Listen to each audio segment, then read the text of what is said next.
Sugi Nur Raharja atau Gus Nur divonis 6 tahun penjara dalam kasus ujaran kebencian ijazah palsu Joko Widodo.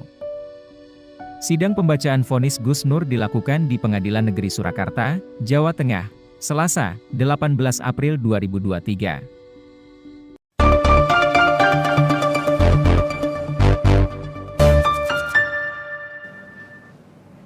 Assalamualaikum warahmatullahi wabarakatuh. Salam seger waras Om Pen. Tepat sebelum Lebaran kemarin, duo podcast yang menyiarkan kabar atau berita bohong divonis 6 tahun penjara.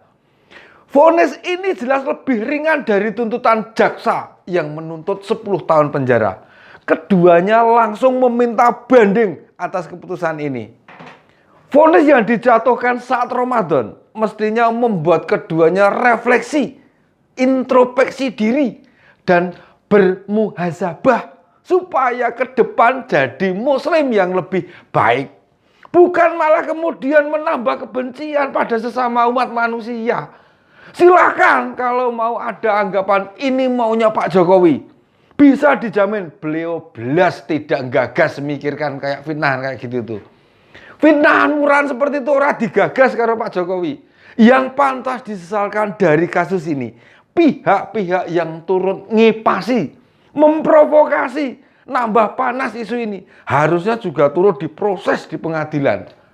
Supaya di masa mendatang, orang tidak seenaknya membuat tudingan ngawur. Kita harus mengurangi, bahkan bila perlu, menghilangkan perbuatan yang tidak sesuai dengan norma agama. Prihatin rasanya itu. Prihatin betul kita. Orang sekelas Pak Amin Rais, Pak Rafli Harun, Pak Egy Sujana mempercayai mereka yang hanya kelas 5 SD. Sudah banyak loh dalil dan bukti. Malahan saksi kalau Pak Jokowi benar-benar bersekolah serta lulus dan mendapatkan ijazah dari tempat sekolahannya. Wong bukti skripsi juga ada. Seorang muslim yang baik tentu tidak akan sembarangan menuduh orang. Entah dari mana itu Sugi Nur itu belajar agama. Bisa-bisanya ngomong membuat fitnah sembarangan. Kok ya dipercaya? Malah diberi panggung di podcastnya. Kalau si Bambang Tri, ya wajar. Orangnya halu begitu. Sok paling tahu dan paling yakin atas apa yang dipikirkannya. Mau sampai kapan kita percaya pada orang begini? Ditambah sebagian masyarakat Indonesia menganggap Sugi Nur sebagai ulama. Kita tidak mendasarkan ketidaklayakan Sugi Nur karena sekolah formal cuma sampai kelas 5. Karena banyak tokoh besar Indonesia, mungkin juga ulama kita tidak lulus SD. Seperti beliau almarhum Profesor Kiai Haji Ali Yafi. Tapi kan beliau para ulama itu menempuh pendidikan informal di berbagai pesantren tanah air hingga ke Timur Tengah. Sementara Sugi Nur belajar agama secara otodidak. Apakah dengan jatuhnya vonis ini kita masih percaya kapasitas keilmuan agamanya? Malah beberapa ormas atau dewan masjid mengundang Sugi Nur untuk ceramah. Kok bisa-bisanya meyakini keilmuan Sugi? Ingat, Bambang Tri dan Sugi Nur bukan kali ini divonis bersalah loh. Keduanya pernah menjalani hukuman di tahanan untuk Sugi Nur. Ini kasus keempat kalinya. Sebelumnya dia pernah dihukum di Jakarta Selatan, Surabaya, dan Palu. Mulutnya benar-benar kotor dan menjijikan, menyebut NU, sopirnya mabuk, kondekturnya teler, dan kernetnya ugal-ugalan. Isi busnya PKI, liberal, dan sekuler. Bagaimana bisa seorang menyebut ormas terbesar di Indonesia dituduh sembarangan?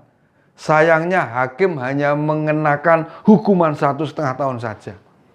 Sementara itu, Bambang Tri kali ini menjalani hukuman kedua kalinya. Uniknya, baik kasus pertama maupun kedua, Bambang menghadapi tuduhan atau berita bohong di bukunya yang berjudul Jokowi Undercover 1. Nih yang berbeda.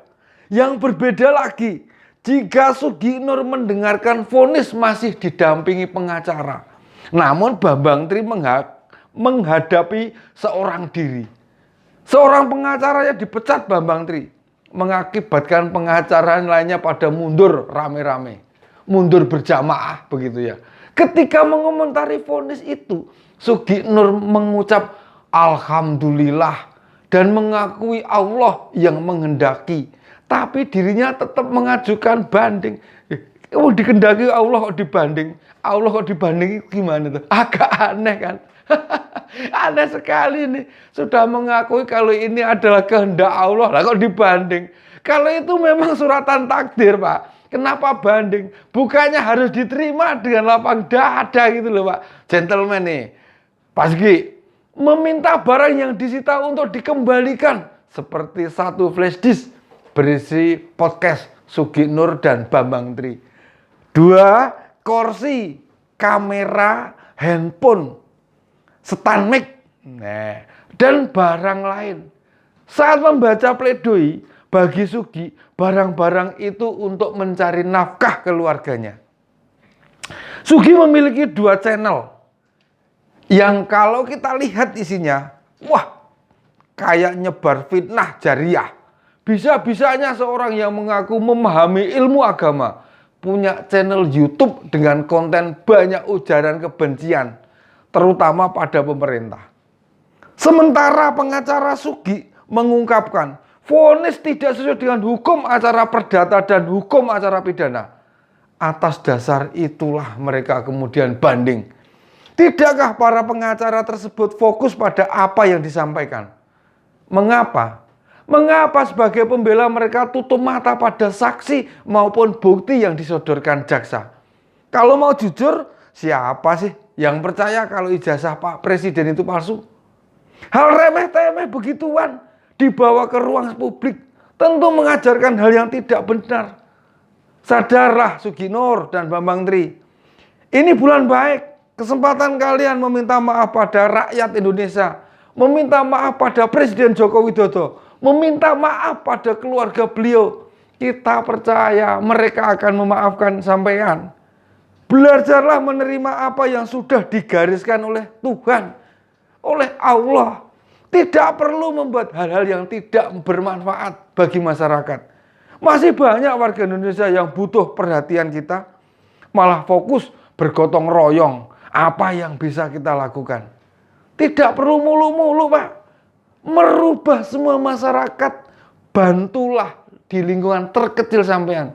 Seperti keluarga besar, lalu lingkungan kita terdekat, sanak keluarga, teman-teman, itu lebih bermanfaat, memberikan sebuah kebaikan.